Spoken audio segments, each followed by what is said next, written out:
Welcome to episode 9 of the podcast. Been a bit busy over the last couple of weeks, so didn't get time to upload anything last week. It was a loaded weekend full of sport. We had the Grand National, followed by the UFC, followed by Champions League football, FA Cup, Premier League, the Masters, and so on. So it's just been so full on and haven't had time to do any recordings. And the golf season's kicked off for myself, so I've had a couple of tournaments in the meantime. Haven't played a competition since last summer, so just shaking off those cobwebs. Didn't fare too well either. In the first one, I was 10 over, 9 over in the last one, so trending in the right direction. But no excuses really. Weather was lovely, just couldn't get anything to go my way. Couldn't seem to hold a putt, but we'll build from there. As for the trading, the Grand National is usually the highlight of this month. Not really anything else till the flat season kicks off, but the Grand National for me, it's always been a tricky festival for me to trade. And to be honest, it's probably not so much to do with the markets as it's got to do with rather a self-imposed mental block. First time I ever traded the Grand National, I did quite well.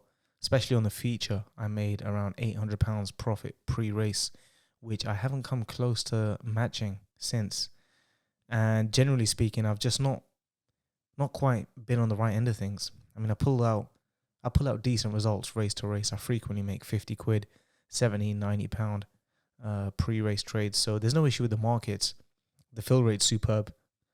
Quite comparable to Cheltenham, as a matter of fact. But my results have been quite sporadic, and I tend to give quite a bit back, and it's probably because I put too much pressure on myself that week. So I lowered my expectations quite drastically this time, and I only made around £600 profit over the 3 days at Aintree, but I was trading very defensively, and now I'm just going to build on that year by year and start fresh, so to speak. But yeah, like I said, still a couple of weeks left till the flat season truly kicks off, and that's where I really make money. Otherwise, just taking over nicely for now and just, being really selective about what I trade. But yeah, as for the UFC and boxing, what a card that they put together at the UFC 273 week before last. I mean, the main event was 2 title fights, but the biggest fight, the fight that everyone was interested in, was the third to last fight, Gilbert Burns versus Khamzat Chimaev. So for those that don't know, Khamzat is creating an absolute frenzy amongst the MMA community right now, comparable to that of Conor McGregor when he was coming up. So this Khamzat guy, he's undefeated, he's unusually tall, and he's freakishly strong. And he's from a wrestling background, and he just ragdolls his opponents. And he's got dynamite in his hands. Gilbert Burns, on the other hand, he's the number 2 guy in the division, and being a Brazilian, naturally, he's from a jiu-jitsu background, but he also packs a punch. He's got a real chin on him as well. And the only real significant disadvantage in this fight was the physicality. I mean, Burns is about 5'10", and he's fought a lightweight before, whereas Khamzat is 6'2", and he's fought as high as middleweight. So, this was already priced into the market, and not to mention the absolute hype around this Khamzat guy. So he was trading around 1.25 against Burns, who was around 5 to 1. So usually when a fight's priced up like that, when the veteran with a proven resume, who's pretty much in his prime, is that undervalued, I'm really tempted to have it back. But Khamzat Chimaev, I can honestly say is the real deal. This guy is just a freak. He's an expert wrestler, hits like a mule. He literally knocks guys out with his jab. And he ticks all the boxes. I just couldn't get any value on him. So it was a no bet for me. And he dropped Burns with his jab a couple times, but Burns, being the absolute warrior he is, he dished out as much as he took, and what a fight it was. Arguably one of the best 3-round fights I've seen. And it could have gone either way. But with Khamzat's, momentum, if he keeps improving, I have no doubt he'll be a household name on par with the likes of Khabib Nurmagomedov and potentially Conor McGregor. That's the way this guy is heading. He is the real deal. He's exciting. And he's not there to tap dance his way to a decision. He's there to take your head off. And he's got that cold, calculated demeanor, which is quite typical amongst these Russian Dagestani fighters. So have a look out for that guy. You'll definitely hear about him in the next year or two. But finally, we had the Masters, which I did trade, obviously, and turned out to be an exciting Sunday showdown between Scotty Scheffler and Cameron Smith for the front line, at least. I'd actually backed Cameron Smith at 20-1 at the start of the tournament. And he was the third favorite also, I believe. And golf is one of those great sports to trade because there is so much value in the market. And the reason for that is because there's at least 30 or so guys who have a real shot at winning a tournament over the course of 4 rounds. And so much can change right up until the final stretch where someone out of nowhere can take it. What tends to happen is the guys that usually lead the pack in the first 2-3 days, all the cameras and the media focus on them. So there could be a guy who's only 3-4 shots back, 5 or even 5-6 shots back, and just come out of nowhere and steal the tournament in the back nine. So, yeah, and there's so many variables that affect the tournament over the course of 4-hour rounds. Because you see, golf is a game of skill and deliberation, and one lapse in concentration can cost you a tournament. So you always have to, you'll always find wild swings in the prices, especially on the final day. And if it's a guy outside the top 30, then the swings are going to be even more pronounced. So I backed Cameron Smith at 20-1. He went as short as 3-1, I believe, or somewhere thereabouts. I removed my liability, I think, 4-1 or 5-1. And so I had a free roll on him, and I thought, he's going to get it done. He's so composed the way he held himself a couple of weeks back in the Players' Championship. But as I said, one lapse in concentration can unravel a tournament, and that's exactly what happened this time when he hit his tee shot into the water on the par 3 12th, and there was just no coming back from that.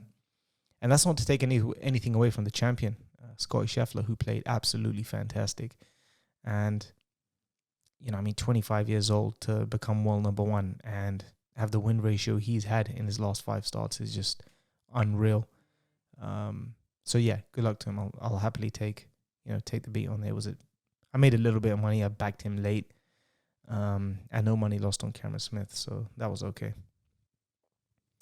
But other than that, there's really been not much else to trade other than Saturday racing. So yeah, just waiting for a couple of weeks' time till May starts and the flat season kicks off. So just easing my foot off the gas for now. But what I really want to talk about today was something a bit more nuanced. And I've touched on this before on Twitter. But when you're limited to only 100 characters, it's really hard to talk about things in depth unless you start a thread. And that was my main motivation for starting YouTube and starting this podcast. So I can just let it rip and take my time talking about what I want. And looking through my videos, all my podcasts are typically around the half an hour mark. And that's not planned. I guess that's just how long it takes for me to get my point across. So now you know why I don't do threads on Twitter. But today I want to talk about rhythm, particularly the recurring patterns of coming and going, decline and growth, forward and backwards, or in trading terms, profit and loss, profit followed by loss. And the phrase that best encapsulates this to and fro, back and forth rhythm is called the ebb and flow. And that's what I want to talk about. And, I really want to talk about why understanding this pattern is one of the most important things you'll do. And it will serve you very well in your understanding of situations and periods. But it's not good just understanding something. It's important to be content with it. And in my opinion, that's one of the hardest things you'll do, especially in trading. It's one thing that I'm yet to get to grips with fully. And when I do, I'll be able to take my profits to the next level. So what is ebb and flow exactly? I think it's best to illustrate this with some real life examples. And for those who are profitable listening to this, you'll definitely be able to resonate. So every so often I'll have those periods where absolutely everything just seems to go right. And they usually last for a good few days, weeks, or, typically no longer than a month. And during those periods, every trade I place ends up in profit. I can get away with a bit of relaxed risk management. I can increase my staking. I can bet on markets where my edge isn't as pronounced. I'll have hot streaks where I'll make 10, 20, 30 good trades in a row. And even when I make bad trades and things move against me, they seem to bounce back in the right direction. And when you're in periods like that, your confidence is just sky high, and everything you touch just seems to turn to gold. And it's during those periods where you'll make way above average in those months. And me personally, I'm talking like over double what I typically make. Now, granted, when those sort of things do happen in those months, conditions are obviously favorable in the sense that there's a lot of good action going on. So I do anticipate that I'm going to make an above average month in terms of profit. But when you couple that with the fact that you're running hot and you're calling tops and calling bottoms perfectly and frequently, then that's where you do something special. Now, there's a flip side to that coin. And on the contrary, I'll have periods where I go in completely the opposite direction, where absolutely nothing seems to go right, despite seemingly doing everything correctly.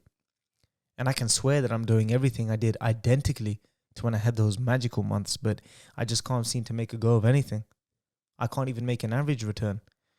I'll have stop and start results. I'll make money one day and give it back the next day, or I'll just have back-to-back losing days or losing weeks. And in those periods, I'll try and tighten up my risk management and my staking. I'll try and be even more focused. I'll try and work even harder and trade more markets to make up for the lack of profits. And I'll do everything possible and just can't seem to make anything worthwhile. And it's during those down periods where your confidence is shot to pieces and suddenly you start questioning everything. Has my edge run out? Am I getting distracted? Should I change this or should I change that? When in reality, it's just a dry patch, which is absolutely normal and to be expected when you're trading. Similarly to when you have a good month, yes, conditions may also be unfavorable, where there isn't the best action going on, and when you couple that with the fact that you're running cold and you're not trading as well as you normally would, it's the perfect storm for having a below average month. So these higher than high periods, which are met in equal measure with lower than low periods, is what's described as the ebb and flow, that back and forth rhythm. And you'll find it in just about everything, from work to relationships to your mood, the weather. We live in a world of duality where one thing can't exist without the other. Hot can't exist without cold. Happiness can't exist without sadness. Good with bad, up and down, and so on. And it's so important to understand that so you can learn to live in harmony with it instead of battling against it. Isn't it funny that during the high periods when things are going your way, you never question it. You don't ask why. Why am I trading well today? Why am I making money today? Why is my relationships going well? Why is the weather good? You never ask those questions when things are going well because you're too busy enjoying it. You just roll with it. You go with the flow. But suddenly, when the tide turns against you and things are not going so well, suddenly you start questioning everything. Why can't I find an entry? Why am I losing money? Why is the weather bad? Blah, blah, blah. So we get one half right. Now we need to learn how to act during the other half when things don't go our way. And the worst possible thing you can do during those down periods is to start messing around with things and breaking your trading rules. And that's something that I've been guilty of in the past several times. I'll come off a great week or a great couple of weeks where I'll make $4,000 or $5,000 in profit. And then the next week, I can't even make 100 quid. So I'll start over trading. I'll start over staking. I'll start working even harder. Because I'm not accepting that hot period is finished. Whatever goes up has to come down. And I can't accept that. I've had a hard time accepting that. And what happens is I end up losing money and then just making it back on, when things go right. So I end up taking 5 steps forward and 4 steps back. And during those dry patches, it's not the fact that I'm doing anything wrong. It's not as though I've forgotten how to trade or my edge is no longer profitable. It's just that I built such high expectations coming off that high period I've just come off. So suddenly making small profits or no profit feels like a loss. And by the way, need I mention that as a trader, you're going to have many weeks where you'll hit those dry patches. And those break-even weeks are absolutely crucial when you tally up your monthly or yearly end profits, as they can easily become losing weeks or losing months if you're not careful. For the first time, actually, I broke down my profit and loss statistics from last year, and I was horrified when I tallied up my total loss. And that's just going by losing weeks. So not every losing trade, otherwise it would have been even higher, but losing weeks, and it ran well into the 5-figure territory. And I sat back and I literally had to just chuckle to myself, because I thought, despite how hard I worked last year, how much of that energy was just wasted by over trading and getting stuck in and involved in markets that I had no business being in, or by placing too many trades when I'm in a dry patch. The thousands upon thousands of pounds that I threw away by doing just that, and it was just completely unnecessary. Now I have no problem with losing money. That's the nature of this business. If it's the right call to make, then make that play. You're inevitably going to lose money now and again. That's the nature of the business. But if you keep backing value, you'll be profitable in the long run. But throwing away money for no good reason is inexcusable. And I'm really trying to get as statistical as possible this year to avoid doing that again. High periods are always inevitably followed by down periods. And we have to appreciate it and learn to live with it. To live within it, rather. Whatever goes up has to come back down. But it's so important to keep those down periods minimal, either by walking away or scaling back when things aren't going your way. You want to take, like I said, instead of taking 5 steps forward and 4 steps back and wasting all that energy, you want to take 5 steps forward and 1 step back. And I was doing it the other way before. So much wasted energy. Making all that money during the good months and then giving a lot of it back during the bad months. So when those down periods do come, or when your hot run is tailing off, prepare for what's coming. Be aware of it and don't lose faith in the process. It's so easy to be confident and positive when things are going right. But when things are not going how they're supposed to, that's when your faith is tested. That's when your faith in the process is tested. That's where you build character, and that's how you learn. That's how you learn patience, and that's how you learn discipline. And it's just so important to keep a level head and treat failure and success in equal measure. When you have a good month, enjoy it. Cherish it, be proud, but don't become too attached to it. Don't put it on a pedestal and don't become too emotionally involved. Because when you realize that this will pass, there's going to be a time when things don't go my way. And then when things aren't going your way, accept it, live with it. And again, don't be emotionally involved with that either. Because again, just like those high periods, this down period too will pass. Nothing lasts forever. So when you stay level-headed and when you stay present and don't become attached to the results, that's where you really start to feel free. And ironically, it's in that space where you perform your best. All the worst decisions are made when you have expectations. You have to let the opportunities come to you, and you have to have the awareness of mind to take advantage when it does.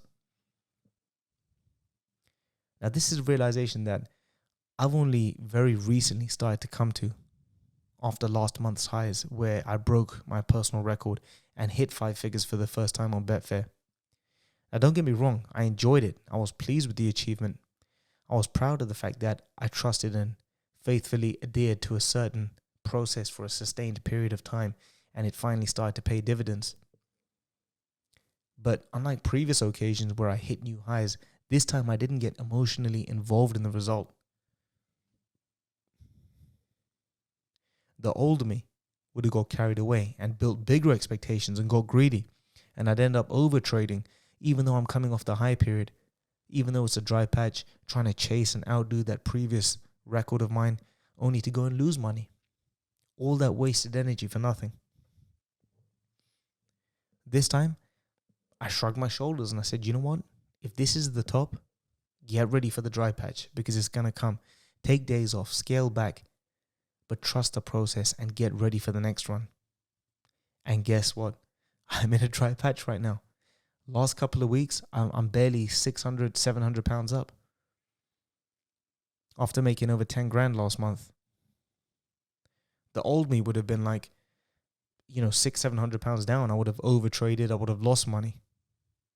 And I would have seen the last couple of weeks since that 10K month as a failure. I should be doing more. I should be making more. I should be trying to break that previous record.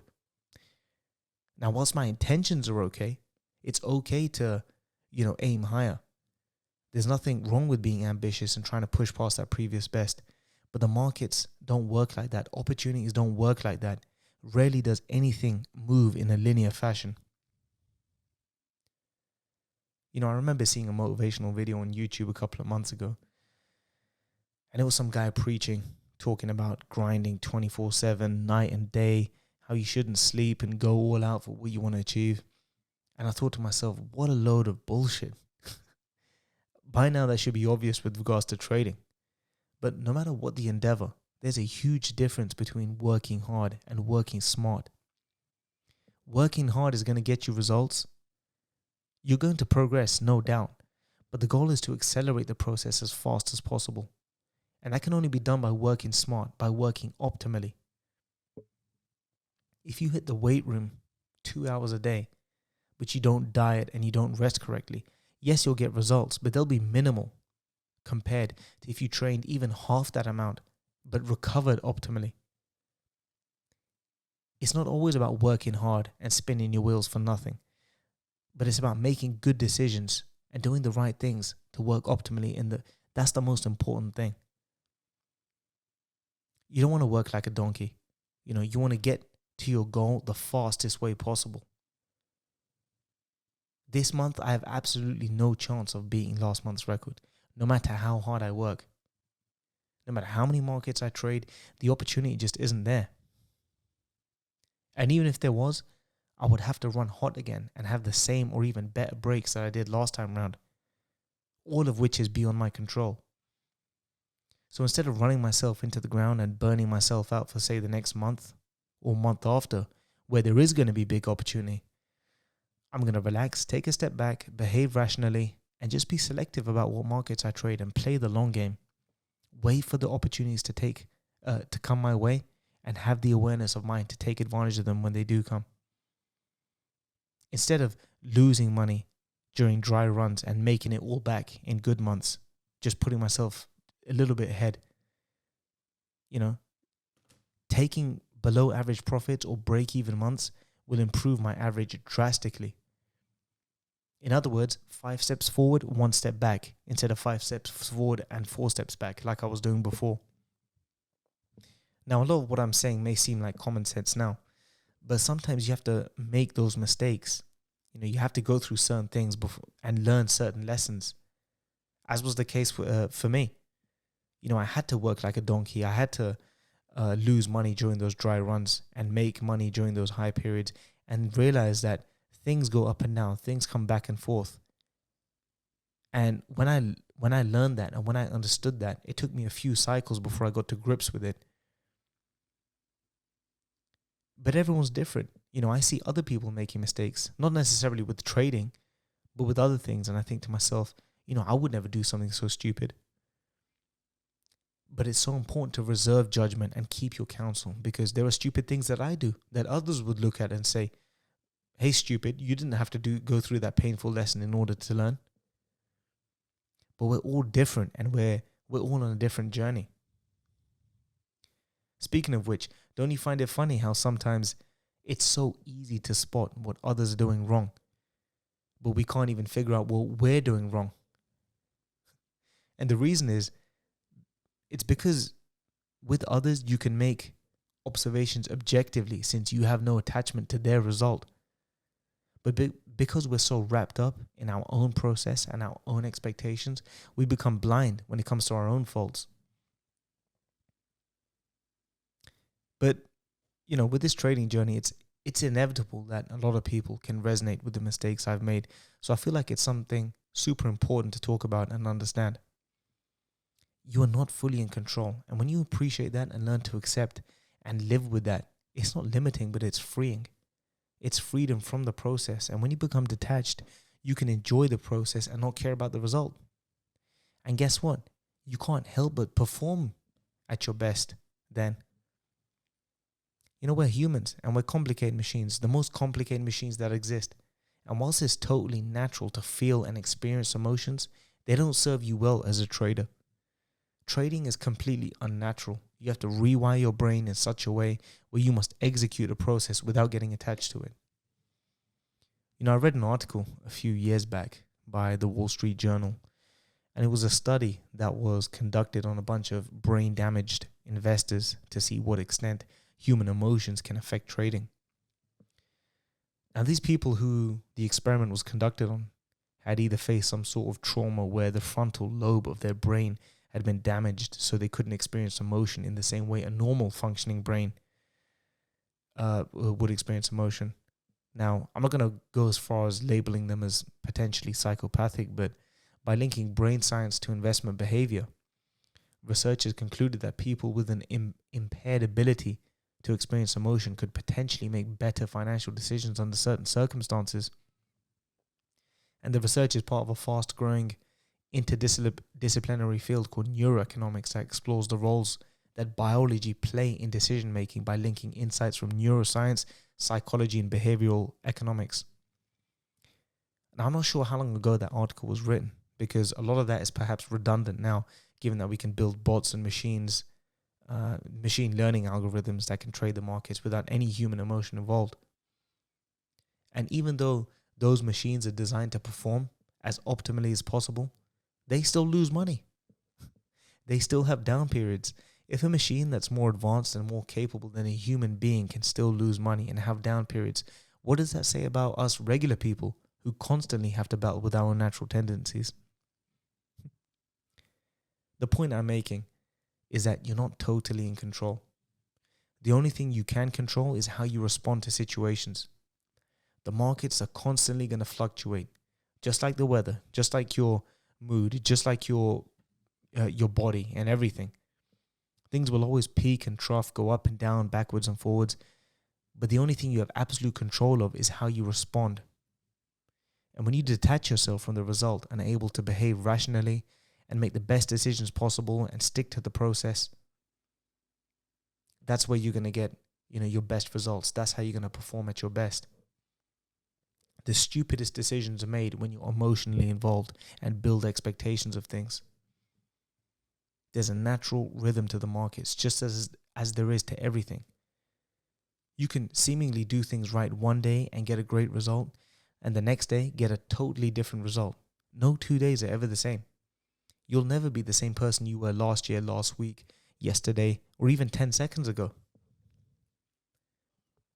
Playing golf, ironically, and it was just a matter of time before I gave a golfing analogy. But playing golf teaches you that in a crude way, just like trading does too. As I said earlier, golf's a game of skill and deliberation. It's a game of such fine margins.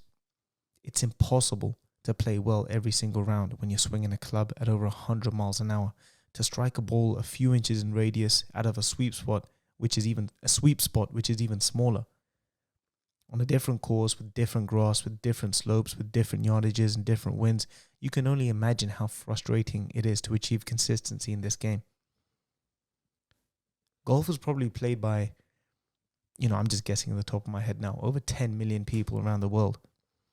And if you asked every single one of them how often they play good golf, I can bet that over 90% will not even be capable of playing average or to their handicap most of the time. You see, in sports like football, basketball, cricket, or whatever, you're dealing with a moving ball. In golf, you're hitting a stationary ball.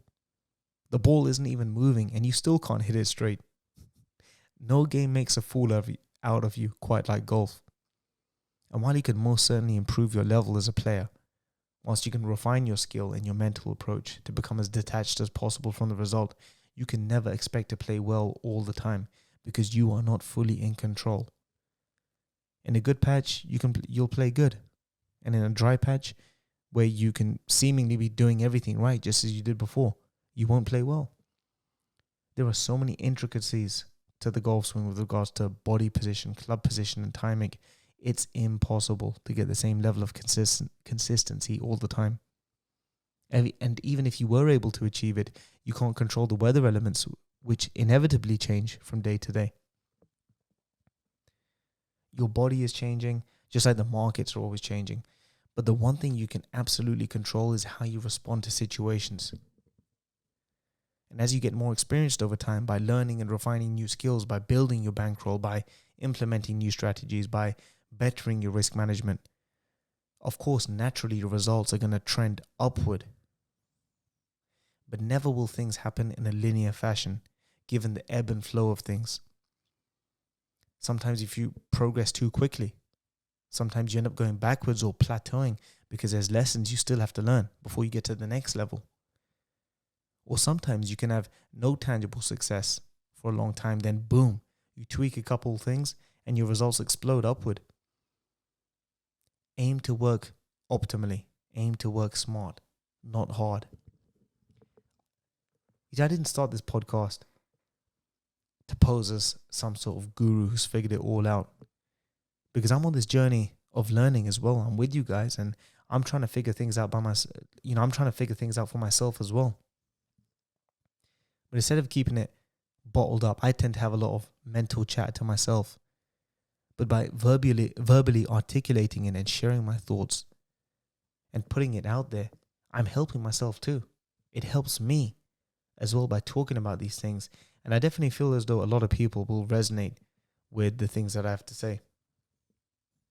So yeah, strive to improve. But the best way of doing that is to enjoy the process. Have fun. Don't get too entangled with the result. Don't take life too seriously. And most importantly, don't forget to like, share, comment, subscribe, all that good stuff. Thanks for listening, as always. And I'll speak to you guys soon.